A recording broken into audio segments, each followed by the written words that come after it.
Dito na po kami sa sitio. Bababa na yung baboy. Ayun. Dalawa po yan.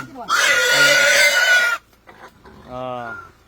Ayun yung para sa mga katutubo.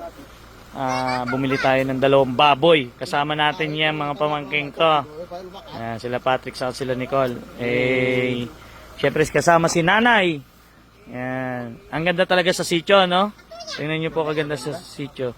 Tapos gumagawa na rin kami ng damara para kung sakaling umulan, tuloy ang okasyon. Naman. Ano nga ba ang okasyon? Yan. Birthday ni Tatay. Tatay Orle. Birthday ni Tatay Orle. Kaya maglilitsyon tayo ng 2 baboy at maglilitsyon din tayo ng kambing. Tapos i-invite natin lahat ng mga kalapit na sitio. Yung mga nakatira doon sa bundok na yon. Marami kasi mga nakatira dyan sa likod ng bundok.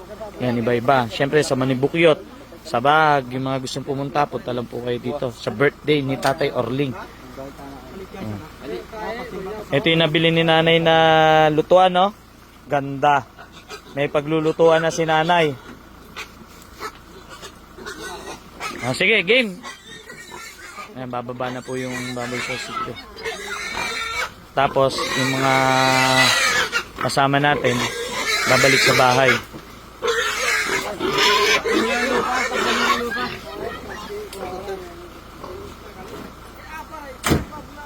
Ganda rito, no? No, Nay, ayos ba, Nay? Yeah, ayos daw. Sana tumigil na yung ulan bukas para wala nang tubig bukas.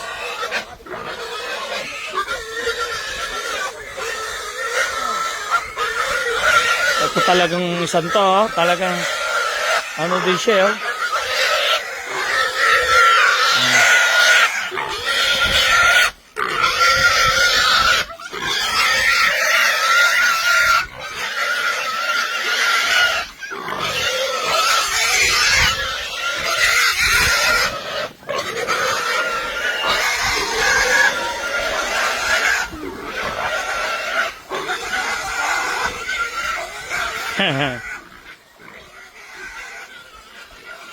Yan.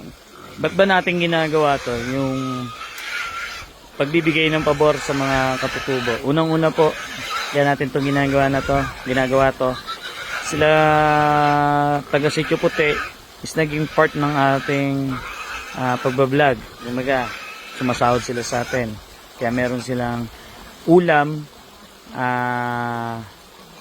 araw-araw saka bigas. Pero binibigay ko yun kada quincenas. Tapos yung ibang sityo nabibigyan din natin sa ibang lugar. Tapos bukod doon, bakit ano yung result, ano ba to? Ano magiging resulta nung ginagawa natin? Natigil sila sa pangangaso. Ang Sitio Puti ang isa sa mga walang tigil sa pangangaso. Nasa 8 hunter sila dito sa Sitio Puti na walang tigil sa pangaso sa gubat. Ngayon natigil na. Kaya napakalaking bagay yung nagawa natin para sa mga kagubatan dito na malapit sa kanila. 'Di ba? Malaking ano din sa atin 'yon. Malaking bagay din sa atin yung mga unat. Yung pagtigil nila sa pangangaso. Kasi dumarami yung mga baboy ramo, yung mga wild na hayop, pati yung mga ibon. Na dati ginagawa lang nilang ulam, ngayon isa na sila sa nangangalaga.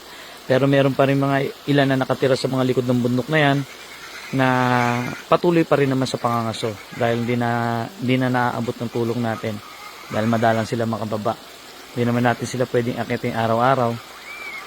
At minsan may dala ako dito, hindi sila nakakababa at hindi nila alam.